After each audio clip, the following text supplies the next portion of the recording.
मला सुद्धा अर्थातच मी उठलो उत्साहाने, तयारी सगळी केली. काकांचा ग्लास घेतला भरायला, माझा सुद्धा ग्लास होतच त्यांना सोबत करायला. चेअर्सच्या आवाजात एक घोट काकांच्या गळाखाली उतरला, मग दुसरा, मग तिसरा. डोळ्यांमधून फुलपाखरं उडू लागली, बिस्कीच्या रंगामध्ये उडू लागली. इतक्यात काकी गरजल्या, अरे तुम्ही पुरुषांनीच दारवा प्याव्या काय? असं काय भगवद्गीतेत लिहून ठेवलंय? मला मी गप्प, नाना काका त्याहून गप्प. काकी पुन्हा गरजल्या, अरे तुझे कान शाबूत आहेत ना? मी उठलो, गुपचूप ग्लास घेऊन आलो. काकी पुन्हा गरजल्या, ग्लासात नको, बशीतच दे मला. चहाच्या कपाखालची मी बशी घेऊन आलो. बशीमध्ये व्हिस्की ओतली, तिच्यात थोडं पाणी घातलं. बशीतून चहा प्यावा अगदी तसं सहजपणे. दुसरी बशी, तिसरी बशी, बघता बघता चौथी बशी. पुढे म्हणाल्या तेव्हा मी उचकी लागून खुर्चीचा आधार घेतला. उबदार आवाजात काकी मला म्हणाल्या, बेटा जरा इकडे ये, तुला काही खरं खरं सांगायचंय. मी माझ्या खुर्चीवरून उठू लागलो. काकी पुन्हा म्हणाल्या, तू नको उठून येऊस, मी येऊन तुझ्या कानात काही ते खरं सांगते. तरंगत तरंगत काकी आल्या माझ्याजवळ आणि माझ्या कानात हलकेच कुजबुजल्या, इतके हलके की मलाच केवळ ऐकू यावं. ऐकतोस ना? मी एक गधडी म्हणून 7 गधड्या या तुझ्या काकाशी लग्न केलं. प्रश्नचिन्ह झालेल्या काकांकडे पाहत मी उचकी दाबून मोठ्याने ओरडलो, नाना काका तुमचा ग्लास रिकामा. कानावर हात ठेवून नाना काका म्हणाले, केवढ्याने रे ओरडतोस? दोन्ही कान अजून माझे शाबूत आहेत. विचारतोसच आहेस तर ओत थोडी अजून. तुझं मन आज मी मोडणार नाही काय? खुशीच्या लाटेवर वाहत होते नाना काका, सुखावून काकीकडे पाहत होते नाना काका.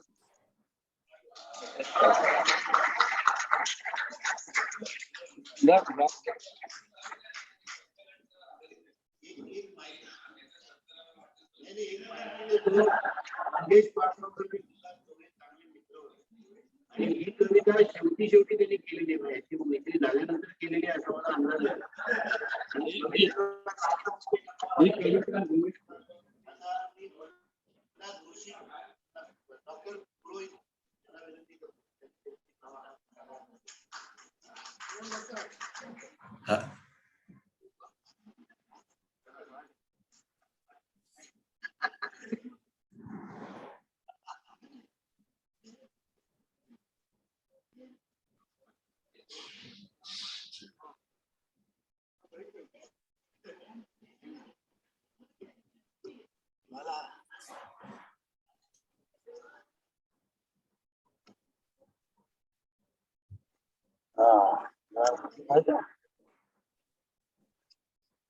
नमस्कार.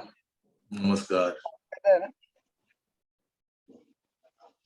असाच एक काव्य वाचनाचा कार्यक्रम जेव्हा अश्विनी प्रत्यक्ष 8, 9, 10 साली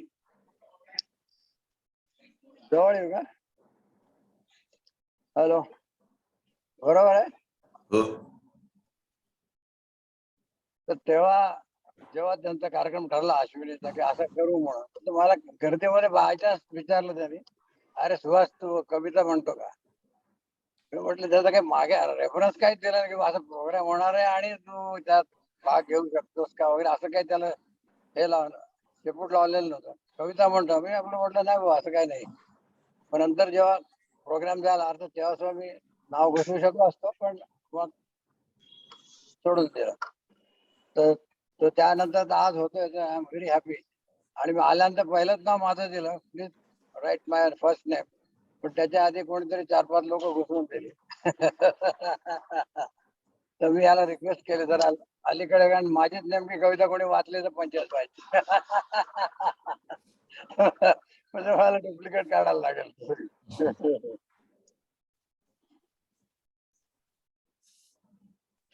ते मागच्या वेळी जर अश्विनी सांगितलं असतं मला माझं नाव घ्या, तर मी त्यावेळी ते हलत्या पिंपळ पानास म्हणून एक गोविंदाग्रजांची म्हणजे रामकृष्ण गडकरीची एक कविता आहे, प्रसिद्ध आहे, एकदम प्रसिद्ध आहे, तर ती म्हणणार होतो. पण ते बरेच कडवी आहेत त्याच्या शाळेमध्ये आम्हाला 2 का 3च होती. हो. तर ते तर ती काय आता म्हणणार नाही कारण ती जुनी झाली.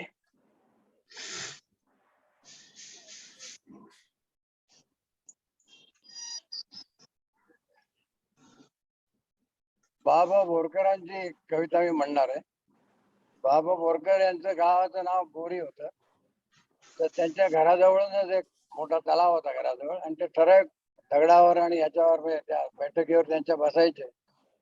आता वर्षभर एक ठराविक बाकावर बसून त्याला लगेच सुरू व्हायचं काय ते वय पुराण यायचं कविता करायला. तसं त्यांना पण तसे अनेक आपले मराठी कवी त्यांच्याकडे पाहुणे म्हणून जायचे तर ते संध्याकाळी बसायचे. तर यांच्या आपल्या सहज म्हणजे मनात असं बोलता बोलता काय काय अड्डा अड्डा ओळी यायच्या. मग ते लोक लक्षात ठेवायचे आणि मग नंतर हे घरी गेल्यावर बाकीचा पुढचा भाग करायचे. म्हणजे असं जर होतं त्यांचं कविता लिहिण्याचा सवय होती त्यांची ठराविक ठिकाणी जास्ती. अर्थात महाराष्ट्र गोवा विलीनीकरणाच्या वेळी बोरकरांनी असं ठणकावून सांगितलं असलं काय होणार नाही, गोव्याची संस्कृती वेगळी आहे आणि गोव्याची भाषा वेगळी आहे. तर इथली लोक खवळली. तर राव बोरकर, आम्ही तुमच्या मराठी कवितेचा एवढा उदो उदो करतो, तुम्हाला सगळीकडे पोस्टिंग देतो, अध्यक्ष हे ते, तुम्ही मराठी कविता करता. तो म्हणाले मराठी कविता मी करतो वेगळं आणि महाराष्ट्रात जाणं वेगळं. तर म्हणे तिथे काय येणार नाही आम्ही. तर ते आता आपल्याला माहितीच आता इतक्या वर्षाने कळलं की त्याचा ते नाही म्हणत होते तेच चांगलं आहे. कारण त्याची संस्कृती अगदी वेगळी आहे, आपली वेगळी आहे. त्यांची संस्कृती मंदार आणि अजय केळकर आणि आम्ही छापलेली होती ना. तुमच्याकडे 4 कॅसिनोज आहे, आपल्याकडे अजून एकही नाहीये. आम्ही सगळ्यांनी त्याचा बरोबर फायदा घेतलेला आहे. असं असं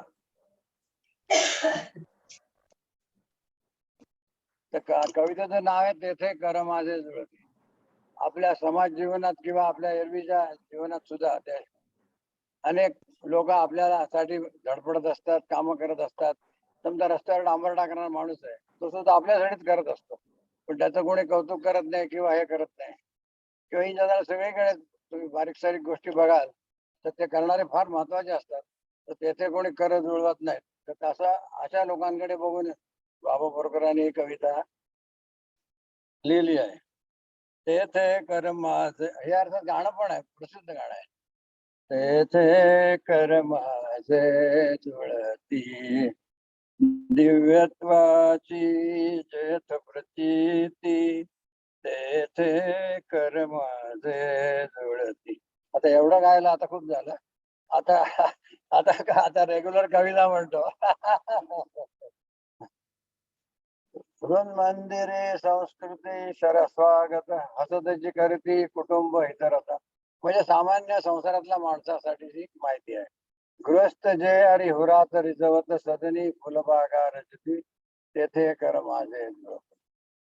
ज्या प्रबला म्हणजे आता घरातले कुटुंब मिसेस त्या प्रबलाने भाव बलाने करती सदने हरिहर भवन. म्हणजे घराचा आनंद हरिहर भवन म्हणजे सगळ्यात आनंदी गोष्ट, आनंदी जागा. देवपतींना वाहून सुमने पाजून केशव वाढवती. म्हणजे मुलांना चांगला वागणूक चांगली देऊन त्यांना चांगले नागरिक करते. गाळून या भाळीचे मोती म्हणजे शेतकऱ्याचं हे आहे. हरिकृपेचे मळे उगवती जलदा परी ये उनिया जाती जगत्यांची न करे गणिती. आता आपण जे धान्य घरी आणतो ते कुठल्या शेतकऱ्यांनी पिकवल्याची गणती आपल्याकडे नाही. पण अशा लोकांसाठी बाबा बोरकरांनी तेथे करत जुळती असं म्हटलेलं आहे. श्री कुणाच्या कुवचन वृष्टी वरती कुर्दी अव्याहत लाटी, धरती कुणी घाणीची पाठी जे नरवर इतरांसाठी. यज्ञे ज्यांनी देऊन निजशिर घडले मानवतेचे मंदिर. कालच आपला मिलिटरी डे झाला ऑल इंडिया. परिजयांच्या दहनभूमीवर नाही चिरा नाही म्हणती, म्हणजे मेमोरियल फॉर अननोन सोल्जर्स म्हणतात. म्हणजे त्यांचं नाही चिरा नाही म्हणती, पण त्याचं स्मरण करणं आपलं ड्युटी आहे. स्मिते जयांची चैतन्य फुले, शब्द जयांचे नवती पकळे, कृतीत ज्यांच्या भविष्य उजळे, प्रेम विवेकीचे खुलती, तेथे कर माझे जुळती. कथुली कायसे काळीज निखळी, एकाची सगळी वसती, मध्यरात्री नभ घुमटा खाली, शांती शिरी तम चौऱ्या डाळी, त्यक्त बहुस्कृत बीजा काळी, एकांती डोळे भरती, तेथे कर माझे जुळती. आता माझी दुसऱ्या अवधूतने मला 3चा कोटा दिला होता, पण आयत्या वेळी त्याने कपात केली, म्हणाल 2च. म्हटलं ठीक आहे, 2 तर 2. आता दुसरी ही कविता फारच मजेशीर आहे, कारण ते इंग्लिश मध्ये आहे. आपलं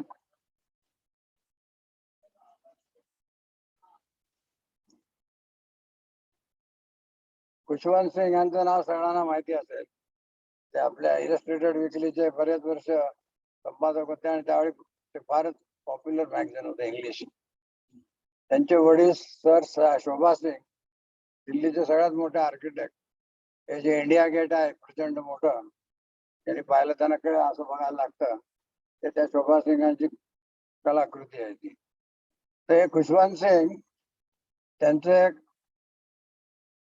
सवय म्हणजे काय, त्यांची नेम होता, संध्याकाळी 7 वाजले त्यांच्या त्या मोठ्या बंगल्यात अंगणात ते असे हे करून बसायचे ठराविक सीटवर सिंहासनासारखे, आणि त्यांच्या माहितीतले कोणी येणारे आपण जायचे. ते कोणी दिल्लीला आला, मुंबईचा माणूस ज्याला तो ओळखतो, ते जायचे तिथे बसायचे. जे काही चहा पान आणि बाकीचं पान पण व्हायचं, आणि गप्पा गोष्टी सगळे, म्हणजे काव्यशास्त्र विनोद आहे ना, प्रत्येक संध्याकाळी जायचे ते. अशा या संध्याकाळी ते 92 सालचे झाले, 92, त्यानिमित्त त्यांनी ही कविता लिहिली आहे. द हॉर्स अँड द मूल लिव्ह फॉर 30 years. काळव आणि घोडा. And know nothing of wines and beers. The goat and sheep at 20 die and never get a taste of scotch and rye. The cow drinks water by the ton and at 18 is mostly done without the aid of gin and rum.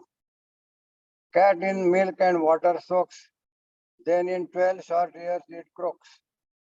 The modest, sober and bone dry hen lays eggs for others and then dies at 10.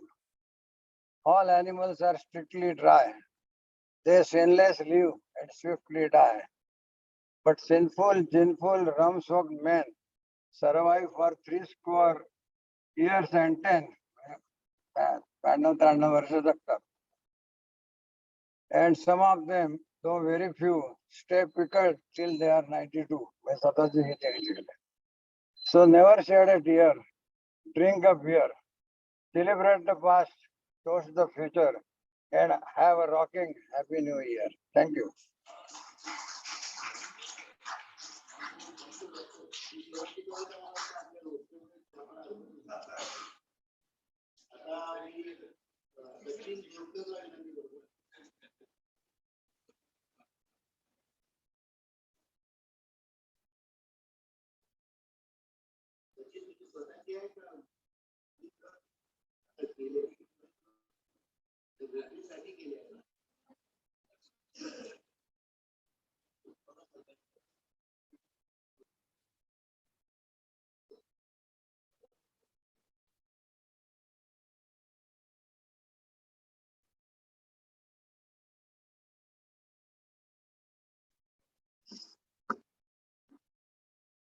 कवितेचं नाव आहे उमेद.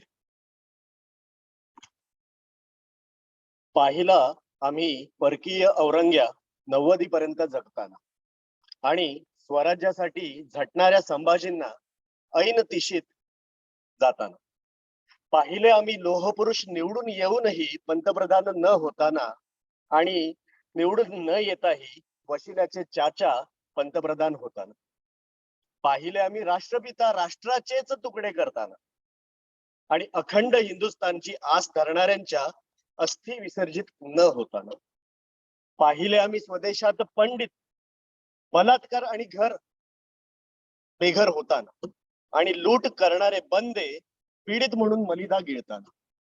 पाहिले आम्ही लोकशाहीच्या नावाने एकाच घराण्याचा उदो उदो होताना आणि घराण्याच्या समिधा स्वातंत्र्य होमात जाळून सुद्धा स्वातंत्र्यवीर भारतरत्न पासून वंचित राहताना.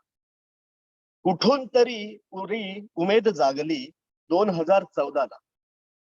चायवाला सच्चा आहे, करेल शासन दोषींना. 8 वर्षे निघून गेली, 8 वर्षे निघून गेली, पण पाहिला नाही आम्ही एकही दोषी शिक्षा झालेला. कधीच पाहायला नाही का मिळणार रामराज्य अस्तित्वात येताना? काय उमेद भावी पिढीने घ्यावी भारत भूमीवर जगायला? काय उमेद भावी पिढीने घ्यावी भारत भूमीवर जगायला? जातो आम्ही परदेशी म्हटल्यावर कुठल्या तोंडाने आम्ही सांगणार इथेच थांबायला? कुठल्या तोंडाने आम्ही सांगणार इथेच थांबायला?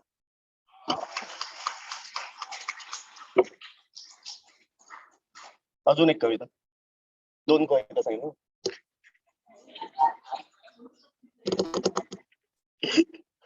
कवितेचं नाव आहे बिझी. बिझी. आजकाल मी बिझी आहे, 24 तासही कमी आहे. पुरेशी झोप होत नाही, व्यायामही मी करत नाही. आजकाल मी बिझी आहे, 24 तासही कमी आहे. दिवस दिवस राबून सुद्धा प्रोजेक्ट वेळेवर होत नाही. आजकाल मी बिझी आहे, 24 तासही कमी आहे. वेळ नाही पत्नी बरोबर गप्पांसाठी, नाही जमत मुलांसमोर सोबत खेळायला. आजकाल मी बिझी आहे, 24 तासही कमी आहे. चित्रकला, गायन, ट्रेकिंग, कुकिंग या माझ्या छंदांपैकी सध्या मी काहीच करत नाही. आजकाल मी बिझी आहे, 24 तासही कमी आहे. नातेवाईकांची लग्न, बारशी, मुंजी घरचेच करतात. इतकेच काय, घरच्यांचा वाढदिवस सुद्धा माझ्या लक्षात नसतात. आजकाल मी बिझी आहे, 24 तासही कमी आहे. पण फेसबुकवर 5000 मित्र आहेत, इन्स्टावर हजारो फॉलोअर आहेत, व्हॉट्सअप 1700 ग्रुप आहेत. मोबाईलचा स्क्रीन टाइम दिवसाला 14 तास आहे. त्याचं काय आहे ना? आजकाल मी बिझी आहे, 24 तास कमी आहे. थँक्यू.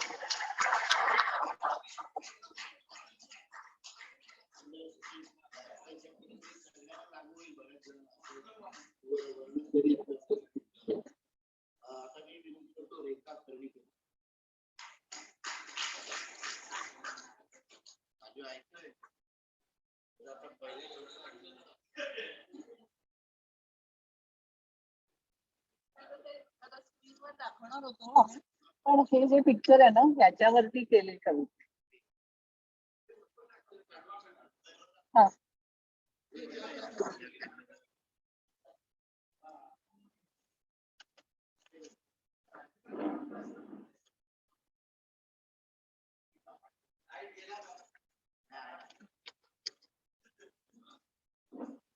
कवितेचे शीर्षक आहे नीलमोहर. गुलमोहराला जशी शेंद्री फुलं येतात तशीच नीलमोहराला जांभळी फुलं येतात आणि त्याला इंग्लिश मध्ये जॅकरंदा असे नाव आहे. ऐका हा. वसंत ऋतूत बहरला वृक्ष, जांभळ्या फुलांनी वेधले लक्ष.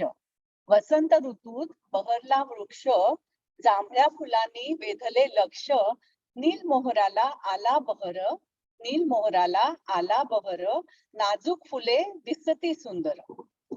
काही फुले दिमाखात झाडावर, काही उधळली रस्त्यावर. काही फुले दिमाखात झाडावर, काही उधळली रस्त्यावर. जणू अंथरला जांभळा गालीच्या, जणू अंथरला जांभळा गालीच्या. त्यावरून चालण्याचा मान हो कुणाचा. किती नयनरम्य हा देखावा, डोळ्यात साठवून ठेवावा. किती नयनरम्य हा देखावा, डोळ्यात साठवून ठेवावा. असेच असेल का हो नंदनवन, अप्रतिम अलौकिक सुंदर छान. झुळूक येतात वाऱ्याची, ओंजळ भरली फुलांनी. झुळूक येतात वाऱ्याची, ओंजळ भरली फुलांनी, अर्प्यली त्याच्या चरणी, अर्प्यली त्याच्या चरणी, सजले मंदिरही नीलमोहरानी, सजले मंदिरही नीलमोहरानी. धन्यवाद.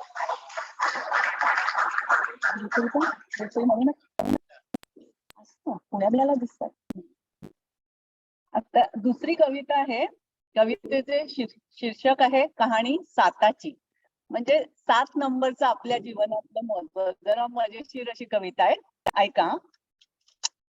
सप्तरंग आकाशात, सप्तर्षी गगनात, सप्तरंग आकाशात, सप्तर्षी गगनात, सप्तसूर संगीतात आणि सप्तपदी लग्नात, सप्तपदी लग्नात आणि कुंडलीमध्ये लग्न 7व्या घरात. वडाभोवती फेरे 7, वडाभोवती फेरे 7 आणि 7 जन्म हाच घो जीवनात, वडाभोवती फेरे 7 आणि 7 जन्म हाच घो जीवनात. शिळ सप्तमीच्या पूजेसाठी खडे 7, नवरात्रीत पूजायला सवाशिणी 7, सप्तशृंगी देवीच्या नावातच 7, सप्तशृंगी देवीच्या नावातच 7 आणि सिनेमाचे नाव काय तर म्हणे 7च्या घरात. जगामध्ये आश्चर्य 7, जगामध्ये आश्चर्य 7 आणि जगात खंडही 7, पृथ्वीवर समुद्र 7 आणि भारतात मुख्य नद्या व पर्वतही 7. सिंड्रेलाच्या गोष्टीमध्ये बुटके 7, सिंड्रेलाच्या गोष्टीमध्ये बुटके 7 आणि सत्ते पे सत्ता मध्ये बंधूही 7. पत्त्याचा डाव बदाम 7, पत्त्याचा डाव बदाम 7 आणि लगोरीच्या खेळात टिकऱ्याही 7. आठवड्यात दिवस 7, आठवड्यात दिवस 7 आणि पूर्वी SSCच्या परीक्षेला हुशार मुले विषय घेत असत 7. जगात म्हणे एकसारखे चेहरे 7, जगात म्हणे एकसारखे चेहरे 7 आणि एक तीळ म्हणतात वाटावा 7 जणात. शेवटी ऐका हा. सप्तरंग आकाशात, सप्तर्षी गगनात आणि आपल्या सूर्यनारायणाच्या रथाला अश्वही 7. इथे सफळ संपूर्ण कहाणी जन्माची 7. धन्यवाद.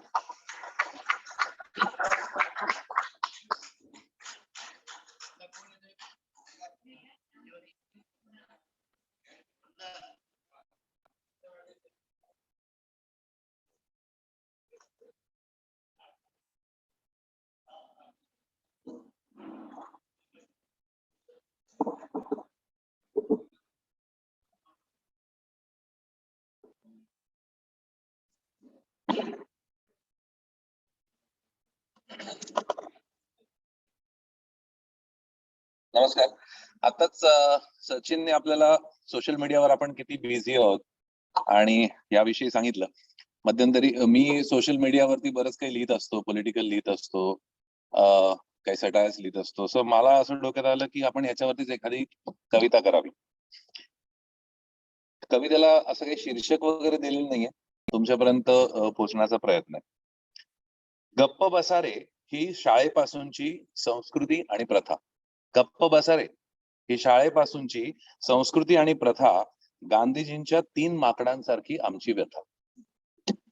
राजकीय मतं, पुढाऱ्यांची मक्तेदारी, राजकीय मतं ही पुढाऱ्यांची मक्तेदारी, वृत्तपत्र पडली गहाण पैशाच्या दारी.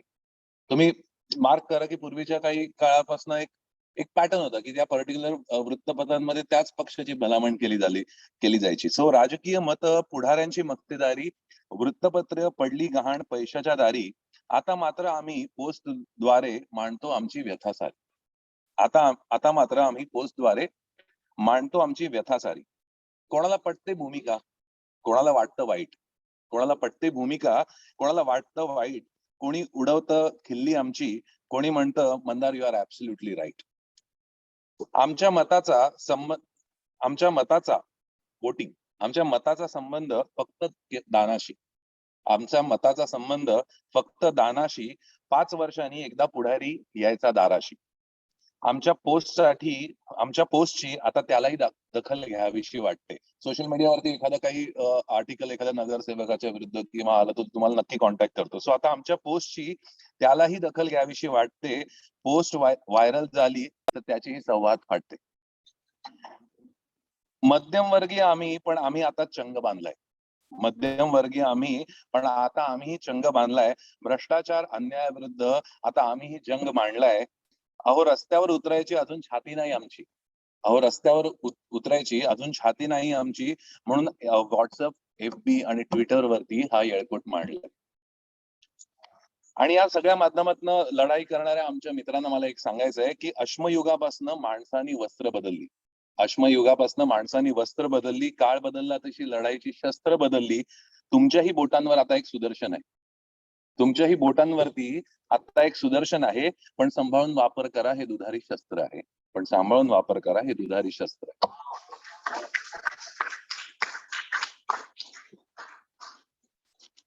त्यानंतर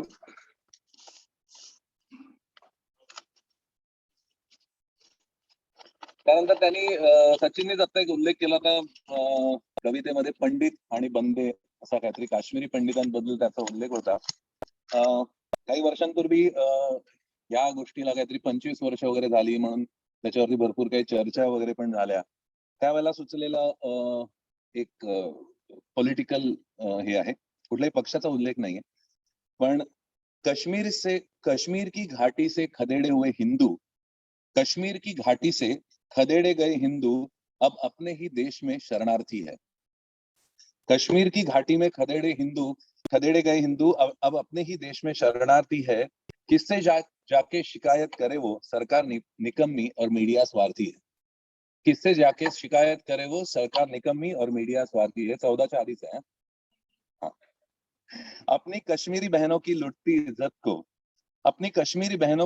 इज्जत को हमने खामोशी से देखा है.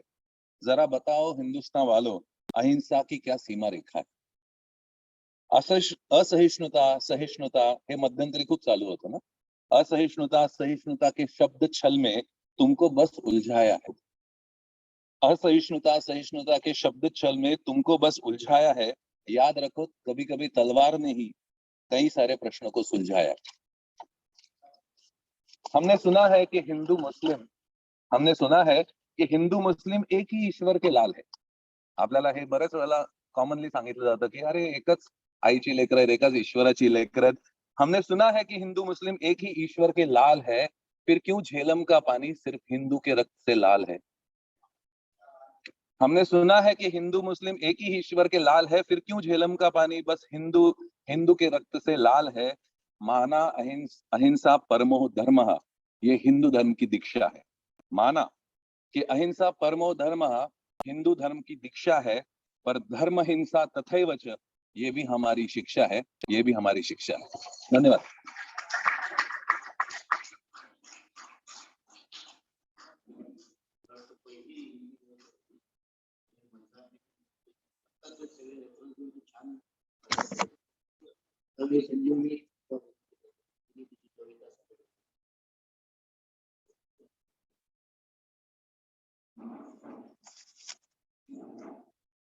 नमस्कार. आता जे मगापासून जी काव्य वाचन आणि याची चर्चा जी चालू होती आपली, तेव्हा बसल्या बसल्या एक गोष्ट आठवली. म्हणजे असं मनात आलं की मगाशी विद्या पण म्हणाले की हे आपल्यातलं आपलं सगळं बघायला ना खूप मस्त वाटतं. असं आपले सगळे परफॉर्म करतात आणि एक तो वेगळा आनंद असतो. तर बसल्या बसल्यानं मला एक असं वाटलं, असेच आपण प्रोग्राम केले तर त्याला नाव द्यायचं आपल्यातलेच आम्ही. अच्छा, तर माझा ह्याचा वेगळा विषय आहे. 2च कविता आहेत. तर एक वेगळा विषय, मी शेफ असल्यामुळे खानपान सेवा हा माझा सगळ्यात आवडता विषय आहे. तर नाव आता तुम्हीच बघा काय असेल. सुरमईची तुकडी, बोंबलाचं कालवण, रविवारी तर खास चिकन किंवा मटण. सुरमईची तुकडी, बोंबलाचं कालवण, रविवारी तर खास चिकन किंवा मटण. पापलेटच का, हलवा का नाही, वादानंतर काय घ्यावं कळलंच नाही. सरळ काढले सोडे, तांदूळ धुवून केली खिचडी, पापड तळले पोह्याचे, जोडीला होती शेवळाची वडी. वालाच्या बिड्याची चव असणारी उसळी आणि भाज्या पण लागतात भारी. वडीचं सांबार, रुमाल वडी, रात्रीसाठी झक्कास, भात आणि कढी. पिठलं, खरडा, ज्वारीची भाकरी, तांदूळाच्या भाकरी बरोबर सुट्टीची चटणी. साईंना लागतो गोड शिरा, मोदक आवडे बाप्पाला, पुरणपोळी जगदंबेला, पिठलं भाकरी महाराजांना. पंचपक्वान्नात मान असतो खीर कानोल्याचा, काही खास नसले तरी बेत होतो आमरसपुरीचा. पुलाव आणि केशरी भात, पंचामृताचा आगळा स्वाद. वरण भात, तुपाची धार, कोशिंबीर लोणचे देती साथ. सजले की हो ताट सारे, बाजूला ठेवले ताकाचे प्याले. सजले की हो ताट सारे, बाजूला ठेवले ताकाचे प्याले. सावकाश जेवून तृप्त व्हा, भरल्या पोटी ढेकर द्या. पानाचा विडा तपका ताणा, अन्नदाता सुखी भव म्हणा.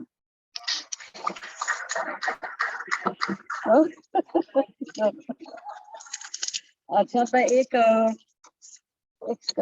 शायरी टाईप अशी गझल टाईप म्हणा कविता आहे.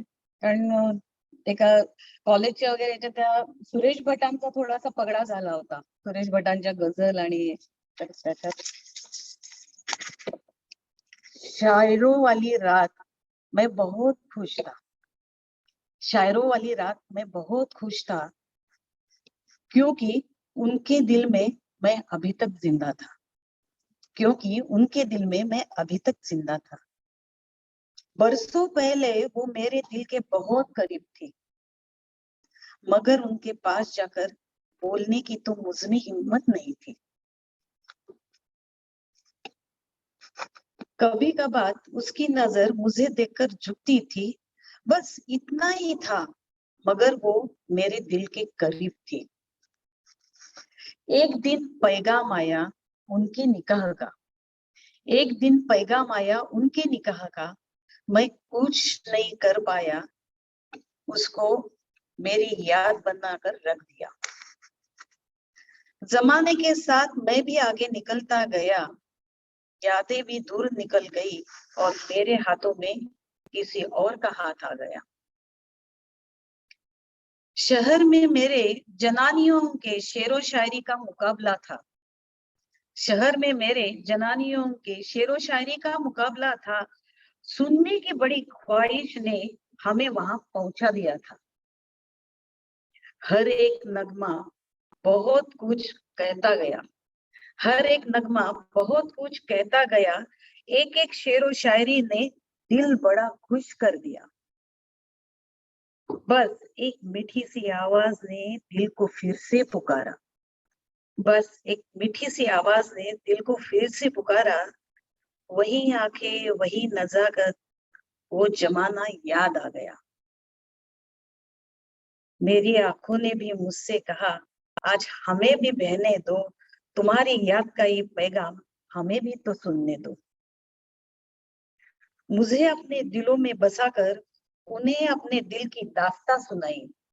मुझे अपने दिल में बसाकर उन्हें अपने दिल की दास्तां सुनाई. मैं सुनता रहा वो कहती गई. मैं सुनता रहा वो कहती गई. या दोन्ही कविता मी लिहिलेल्या आहेत. थँक्यू.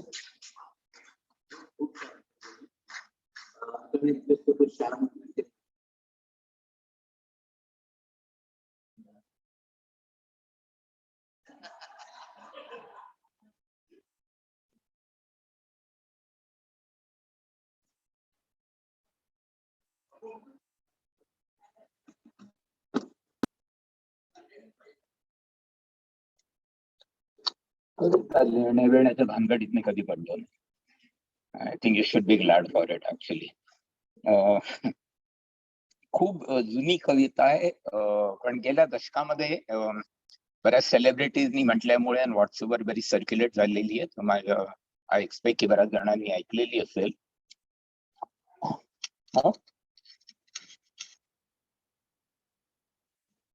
मी कधी कधी बरं, एनिवे. तर 14 वर्षाच्या वनवासानंतर पांडव परत आले. अज्ञातवासानंतर पांडव परत आले आणि त्यांच्यातर्फे शिष्टाई करण्याकरता पांडवांचा दूत हस्तिनापूरच्या दरबारात आला. पण सुईच्या टोकावर मावेल एवढी जमीन देखील देणार नाही, एवढं म्हणून जर फक्त दुर्योधन थांबला असता तर असं म्हणतात की महाभारत कदाचित घडलं नसतं. पण दुर्योधनाने पांडवांच्या दूताला जेरबंद करण्याचा आपल्या सैनिकांना हुकूम दिला. दूताला अभयस्थ हे विचारण्याची चूक दुर्योधनाने केली ती कदाचित क्षम्य असती, पण तो दूत कोण होता हे विसरण्याचा मूर्खपणा हा पूर्ण अक्षम्य होता. हिंदी कवी रामधारी सिंह दिनकर यांची कृष्ण की चेतावनी ही कविता थोड़ी लांब है, so I'll stick to one poem only.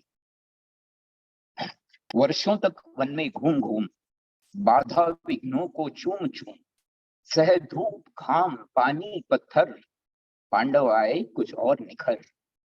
सौभाग्य न सब दिन सोता है, देखे आगे क्या होता है। मैत्री की राह बताने को, सबको स्मार्ग पर लाने को, दुर्योधन को समझाने को, भीषण विध्वंस बचाने को, भगवान हस्तिनापुर आए, पांडव का संदेशा लाए। दो न्याय अगर तो आधा दो, पर यदि इसमें कुछ बाधा हो तो दे दो केवल 5 ग्राम, रख लो अपनी धरती तमाम। हम वहीं खुशी से खाएंगे, परिजन पर असीना उठाएंगे। परिवारच्या सदस्यांवर अस्त्र उचलणार नाही। दुर्योधन वह भी दे न सका, आशीष समाज की ले न सका, उल्टा हरि को बांधने चला। उल्टा हरि को बांधने चला, जो था असाध्य साधने चला। जब नाश मनुष्य पर छाता है, पहले विवेक मर जाता है। हरि ने भीषण हुंकार किया, अपना स्वरूप विस्तार किया। डगमग डगमग दिग्गज डोले, भगवान कुपित होकर बोले, जंजीर बढ़ाकर साध मुझे, हाँ हाँ दुर्योधन बांध मुझे। यह देख गगन मुझ में लय है, यह देख पवन मुझ में लय है, मुझ में विलीन झंकार सकल। You know, modern science tells you that the most destructive form of energy, whether nuclear explosion, tsunami, earthquake, travels as waves, and waves originate in vibrations. झंकार हजारों वर्षापूर्वी लिहिलेल्या गेलेल्या महाभारतात तो म्हणतो, मुझ में विलीन झंकार सकल, मुझ में लय है संसार सकल। अमृत फूलता है मुझ में, संहार झूलता है मुझ में, उदयाचल मेरा दीप्त भाल, भूमंडल वक्षस्थल विशाल। भुज परिधि बंद को घेरे हैं, मैनाक मेरु पग मेरे हैं, दिखते जो ग्रह नक्षत्र निकर, ये सब मेरे मुख के अंदर। ध्रुव हो तो दृश्य कांड देख, मुझ में सारा ब्रह्मांड देख। चर अचर जीव जग अक्षर अक्षर, नश्वर मनुष्य सुरजाति अमर। शतकोटि सूर्य शतकोटि चंद्र, शतकोटि सरित्थर सिंधु मंद्र, शतकोटि विष्णु ब्रह्मा महेश, शतकोटि जिष्णु जलपति धनेश, शतकोटि रुद्र शतकोटि काल, शतकोटि दंडधर लोकपाल। जंजीर बढ़ाकर साध इन्हें, हाँ हाँ दुर्योधन बांध दीजिए। भूलोक अतल पाताल देख, गत और अनागत काल देख। यह देख जगत का आदि सृजन, यह देख महाभारत का रण। मृतकों से कटी हुई भू है, पहचान कहाँ इसमें तू है। अंबर में कुंतन जाल देख, पद के नीचे पाताल देख, मुट्ठी में तीनों काल देख, मेरा स्वरूप विकराल देख। सब जन्म मुझी से पाते हैं, फिर लौट मुझी में आते हैं। जीवा से कड़ती ज्वाल सदन, सांसों में लेता जन्म पवन। बढ़ जाती मेरी दृष्टि जिधर, हंसने लगती है सृष्टि उधर। मैं जब भी मूंदता हूँ लोचन, छा जाता चारों ओर मरण। बांधने मुझे तू आया है, जंजीर बड़ी क्या लाया है। अगर मुझे बांधना चाहे मन, तो पहले बांध अनंत गगन। शून्य को साध न सकता है, शून्याला देखील तू साध्य करू शकत नाही, वो बांध मुझे कर सकता है। आणि शेवटी तो म्हणतो कि वचन नहीं तूने माना, मैत्री का मूल्य न पहचाना। तो ले अब मैं भी जाता हूँ, अंतिम संकल्प सुनाता हूँ।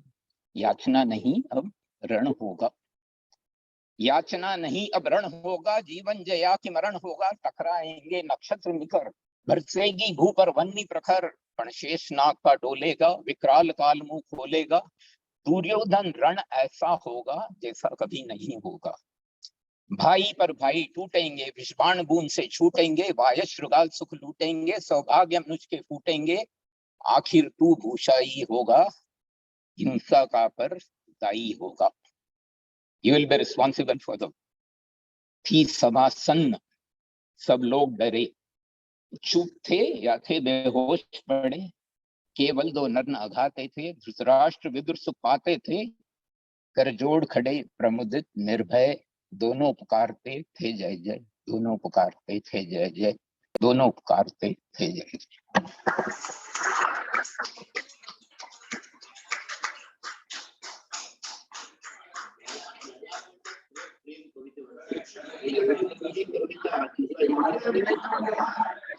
शब्द पाठ आहे आणि श्याम या आवश्यक ते सादर केलं त्याच्याबद्दल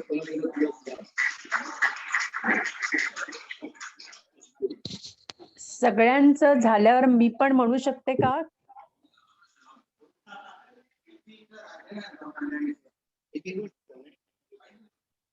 हॅलो कल्याणी, मी भारती आहे. भारती, अच्छा हो. अच्छा, बर बर, तुला हा, पण म्हणायचं? हा म्हणजे मला वाटलं होतं की आपापल्याच म्हणजे केलेल्या कविता म्हणायच्या आहेत, तर तो कविता काही माझं लिखाण प्रांत नाहीये, त्याच्यामुळे आता कळलं की तू एक कविता म्हण मग. हा, मी एक मी वाचून दाखवते, पण सगळ्यांचं झाल्यावर चालेल मला. सगळ्यांचं झाल्यावर पण अं? तू तयार आहेस का? कारण आता एकच कविता हो. राहिली आहे. हो, मी तयार आहे. अच्युत, बर, मग तू वाचून दाखव कविता. आता वाचू मी आधी? हो, वाच अच्युत, वाच. अच्युत, मी एक अच्युत, अरे काय झालं, मी एक म्हणू शकतो का? अच्युत म्हणू मी?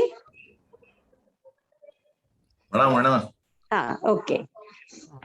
तर आधी एक माझी रिक्वेस्ट आहे की सगळ्यांनी कागद आणि पेन घेऊन बसा, पुरुष आणि बायका सगळ्यांनी, कारण मी एक रेसिपी सांगणार आहे आणि ती रेसिपी सगळ्यांनी लिहिणं प्रचंड गरजेचं आहे. त्या रेसिपीचं नाव आहे संसारी लोणचं. तर ऐका, आठवून ठेवा आणि नंतर मी लिहा. संसारी लोणच्याच्या फोडी आधी करकरीत असतात, नंतर कुरकुरत का होईना हळूहळू मुरतात. संसारी लोणच्याच्या फोडी आधी करकरीत असतात, नंतर कुरकुरत का होईना हळूहळू मुरतात.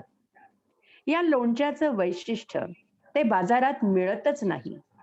कुटुंबाने मिळून ते घालावं, त्याशिवाय जगण्याला चव नाही. कडवट शब्दांची मेथी जरा जपूनच वापरावी. कडवट शब्दांची मेथी जरा जपूनच वापरावी. स्वतःहून का उगाच लोणच्याची चव घालवावी. जिभेने तिखटपणा आवरला तर बराच फायदा होतो. लोणच्याचा झणझणीतपणा त्यानं जरा कमी होतो. मीपणाची मोहरी जास्त झाली तर लोणचे खार कोरडा होतो. मीपणाची मोहरी जास्त झाली तर लोणचे खार कोरडा होतो. इतरांच्या आपुलकीचा रस त्यास उगाच शोषला जातो. रागाचा उग्र हिंग तसा तितका बाधत नाही. राग लवकर शांत झाला तर लोणच्याची चव बिघडत नाही. प्रेमाची हळद लोणच्याला खरा रंग आणते. प्रेमाची हळद लोणच्याला खरा रंग आणते. विकारांच्या बुरशीपासून संरक्षणही करते. आपुलकीचं तेल असलं की काळजीचं कारणच नसतं. त्या थराखाली संसारी लोणचं बरंचसं सुरक्षित असतं. संसारी लोणचं नासू नये म्हणून फार जपावं लागतं. संसारी लोणचं नासू नये म्हणून फार जपावं लागतं. सहनशक्तीच्या मिठाचं प्रमाण जरा जास्त ठेवावं लागतं. सहनशक्तीच्या मिठाचं प्रमाण जरा जास्त ठेवावं लागतं. धन्यवाद. वा भारती, खूपच छान झालं. लिहून घेतलीस? लिहून नाही, मी रेकॉर्ड करून घेतलंय. लाईव्ह रेकॉर्डिंग चालू आहे. Okay okay. माझा आवाज जात नाही रे. आणि हे तुझं सगळ्यांना आवडलं, विशेषतः आपल्या उजव्या बाजूच्या म्हणजे स्टेजवरनं जी उजवी बाजू असते तिथल्या लोकांनी खूप अप्रिशिएट केलं. पण मी उजव्या डाव्या दोन्ही बाजूंना सांगितलेलं होतं. Thank you very much. आता प्रीती परांजपे कल्याणीची कविता वाचणार.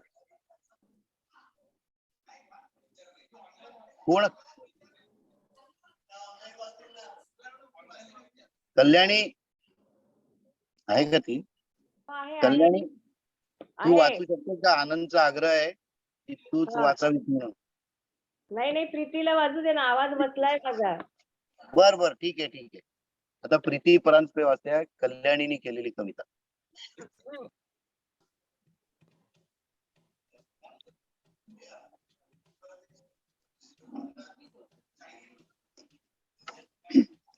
नमस्कार.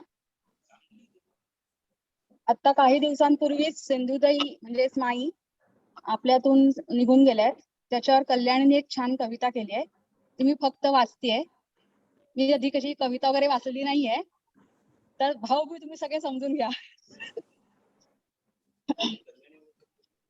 ठीक. माई. शब्द सूर कवितेचे ओठी, गूढ आभाळ मायापोटी, नाथ होऊनी अनाथांची घास देशी भुकेल्या पोटी, दगड ठेवूनी काळजावरती लेख घातलीस दुसऱ्या ओटी, त्रिवार वंदन तुझला माई करीतो प्रणाम कोटी कोटी, हजारो आयुष्य सावरलीस माई अभागी, जीवांची झालीस सटवाई, निधड्या छातीने जिंकलेस प्राक्तन, करावे तुझ्या आयुष्याचे मुक्त चिंतन, भोगून नशिबाचे दशावतारही हरली नाहीच कधीच हिंमत, पुरून उरलीस सगळ्या प्रश्नांना आयुष्याची देऊन किंमत, आशावाद अन इच्छाशक्ती अवघ आयुष्य प्रेरणादायी, जरी घेतलास निरोप माई आठ वशील ठाई ठाई. मस्त. हॅलो. आता विवेकानंद मुंडे एक कविता वाचून दाखवणार आहेत. मुंडे साहेब आहात का तुम्ही? हा आहे. ऑनलाईन आहात ना? बस सुरू आहे, करा. आहे. आता मी माईक तिथे जवळ आवाज नेतोय आवाज तुमच्या. आवाज येतोय? हो एकदम खणखणीत. हा ठीक आहे. ओके. हा मी काय माझ्या स्वतःची म्हणणार नाहीये कविता. वारा कांत म्हणून एक कवी होऊन गेले, त्यांची एक कविता म्हणण्याचा प्रयत्न करतो. कवितेचे शीर्षक आहे त्या तळुतळी. त्या तरुतळी विसरले गी, हृदय रिकामे घेऊन फिरतो, हृदय रिकामे घेऊन फिरतो, इथे तिथे ते गीत त्या तरुतळी विसरले गी.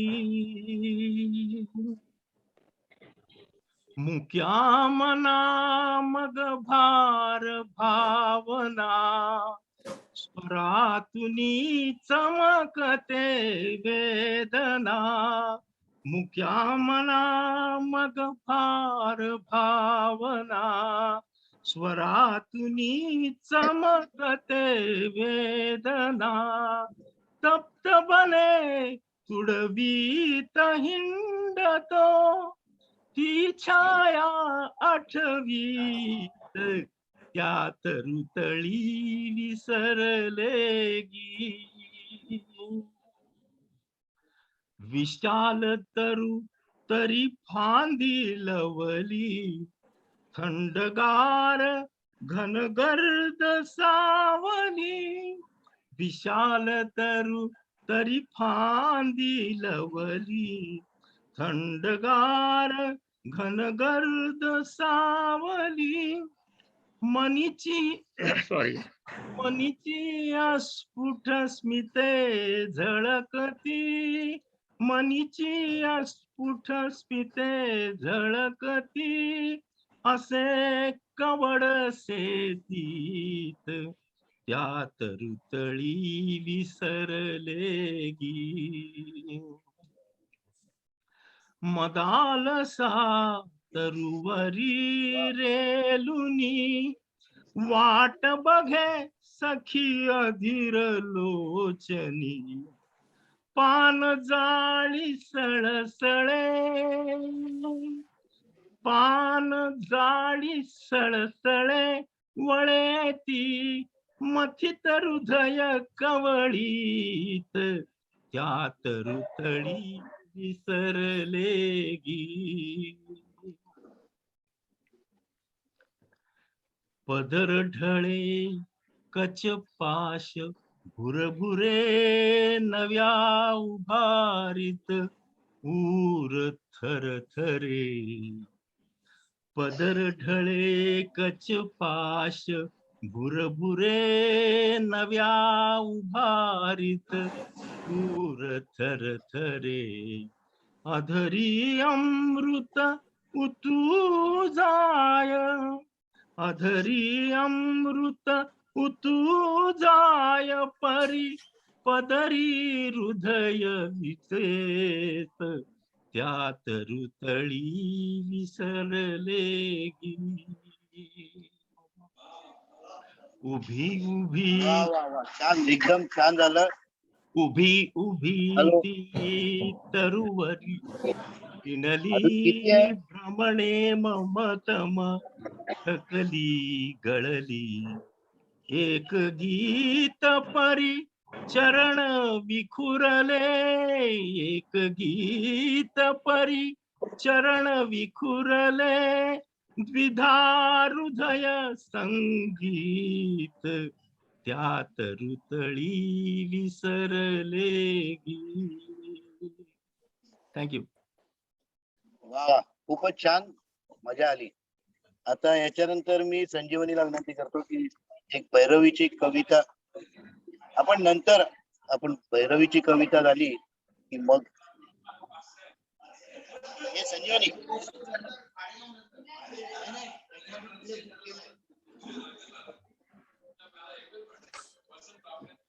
हा नाही, त्यांचं जन्मशताब्दी वर्ष मग तुम्ही आधी म्हणा, तुम्ही आधी या.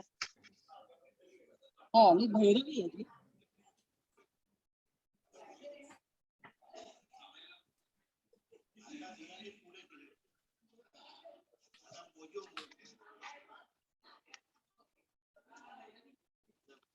ओके. मोर पिसासारखी, मोर पिसासारखी दोन बोटे डोळ्यांवर फिरवून ती माझ्या पुढे नाचवीत. एकदा तू म्हणालीस, एक बोट धर पाहू. मी विचारले, का, कशासाठी? तू म्हणालीस, मुकाट्याने धर आधी. सुलताना रजियाच्या गुलामाच्या आदबीनं मी तुझं बोट धरलं, बोट चढवून घेतलं आणि टाळी वाजवली. तेव्हा मात्र मी दचकलो. हा तर शिरच्छेदाचा संकेत. माझे भाई कधी खोटे बोलत नाही. तू म्हणालीस, बिचारा तू न धरलेल्या बोटावर तुझं नाव होतं. ही वसंत बापटांची कविता.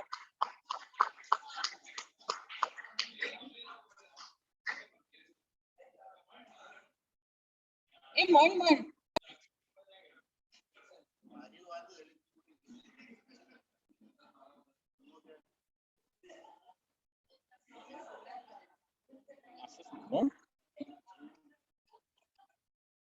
एवढ्या सगळ्या लोकांनी वाचल्यामुळे जरा मला पण थोडं स्फुरण चढलं. म्हणजे मी स्वतःची नाहीये, भाऊसाहेब पाटणकरांची एक शायरी किंवा कविता आहे, गझल म्हणू शकतो त्याला. म्हणजे हिंदीतला शायर कसा कायम विरहात झुरलेला वगैरे असतो, आणि तर भाऊसाहेब पाटणकरांच्या शायरीचं हे म्हणजे वैशिष्ट्य आहे की त्यांचा शायर असा कधी विरहात झुरलेला किंवा असा नव्हता.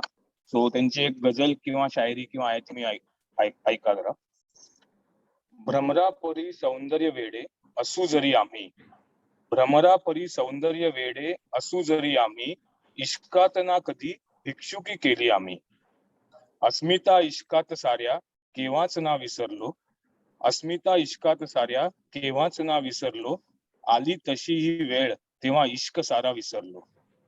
खेळलो इश्कात बेधुंद आम्ही खेळलो, खेळलो इश्कात बेधुंद आम्ही खेळलो. लोळलो मस्तीत नाही पायी कुणाच्या लोळलो. रडलो इश्कात जेव्हा आम्हा रडावे वाटले, रडलो इश्कात जेव्हा आम्हा रडावे वाटले. तेव्हा नवे इश्कास जेव्हा आम्ही रडावे वाटले. आसूंवरी अधिकार असेल ज्याला साधला, आसूंवरी अधिकार असेल ज्याला साधला, नुसताच नाही इश्क त्याला मोक्ष आहे साधला, त्याला मोक्ष आहे साधला. थँक्यू.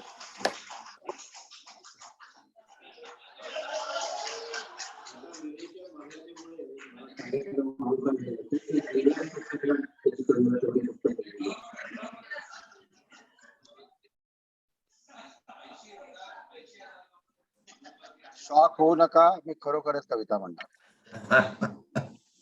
ऍक्च्युली काय माहिती का, मी बसलो होतो सगळं व्यवस्थित आहे. तर ना मला असं सुचलं काही गोष्टी की तर मी काही गोष्टी वाचनात असतात. माझे एक चांगले मित्र आहेत ज्यांना मी आणलं होतं, अशोक नायगावकर, त्यांना मी आणलं होतं इथे. तर अशीच आपली ऑनलाईन मीटिंग होती त्यावेळेस. ड्यू टू कोविड आपण जमू शकलो नव्हतो. परंतु आज मला त्यांचीच एक कविता माझ्या ह्याच्यामध्ये होती, पण ती मी डेडिकेट करतोय माझे साडू आणि माझी साली यांना डेडिकेट आहे. ते भयंकर रोमॅन्टिक कपल आहे बाय द वे, पण ते किती रोमॅन्टिक आहे ते मी याच्यात सांगितलेलं आहे. तुम्ही ते ऐकाच. साडू आता कुठेतरी, त्यांचं कॉन्व्हर्सेशन आहे बाय द वे, त्यांचं कॉन्व्हर्सेशन आहे, मी फक्त वाचून दाखवतो. मी म्हणालो बायकोला, आजपासून प्रेयसी तू. ती म्हणाली, यापुढे चोरून भेटू. मी किनाऱ्याचा तिला पत्ता दिला. ती बिचारी खरकटी उतरून आली. मी तिला फेसाळ लाटा दाखवल्या. ती म्हणाली, दूध हे जाते होतो. ती म्हणाली, 8व्या वर्षे जुनी. मी म्हणालो, काळ सारा गोठला. रूम मित्राने दिली एकांत रात्री. ती म्हणाली, राहिले पोरे उपाशी. परतलो मग शेवटी आपल्या घराला. ती म्हणाली, कोणती भाजी डब्यात. Dedicated to you.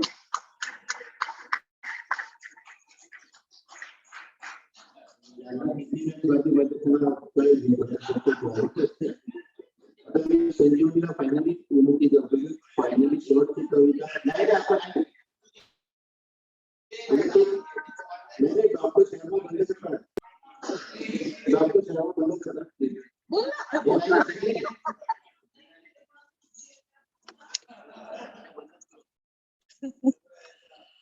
ही कविता एक मी आता भैरवी असं नाही म्हणता येणार, पण एक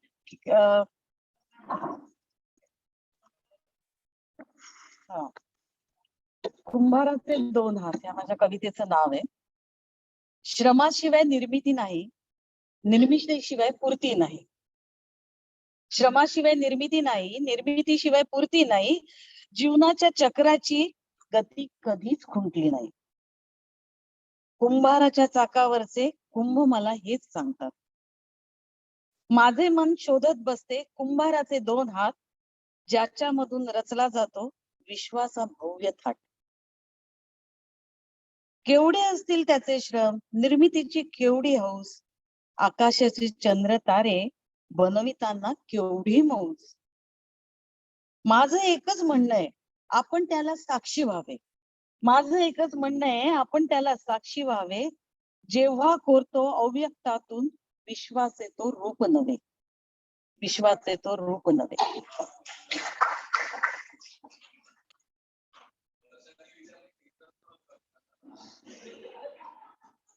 सगळ्यांमुळे कवीमुळे, कवयित्रीमुळे आणि प्रेक्षकांमुळे कार्यक्रम अपेक्षेपेक्षा जास्त लागला.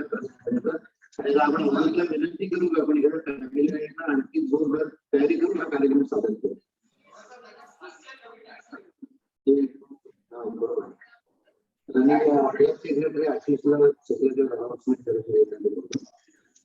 evening, everyone.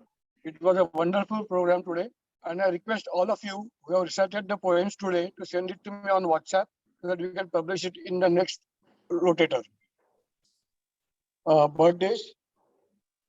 On 4th of January, past President Achyut Damle celebrated his anniversary. On 7th January, Rotarian Kusumakar Vishnu celebrated his birthday. On 10th January, and Divya Joshi celebrated her birthday. On 11th January, Rotarian Sanjeev Patwardhan celebrated his birthday. On 12th January, Rotarian Sandeep Sontakke celebrated his birthday. And on 13th January, Rotarian Manik Kelkar celebrated her birthday. Our speaker for the next meeting yet to be decided. I'll keep you updated. Today's attendance at Sayog Mandir, Rotarians 20 and 2. Online we have presence of 17 people, so total 39. Thank you. Very good.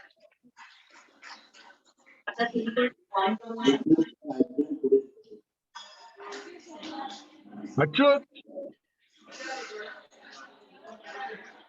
Achyut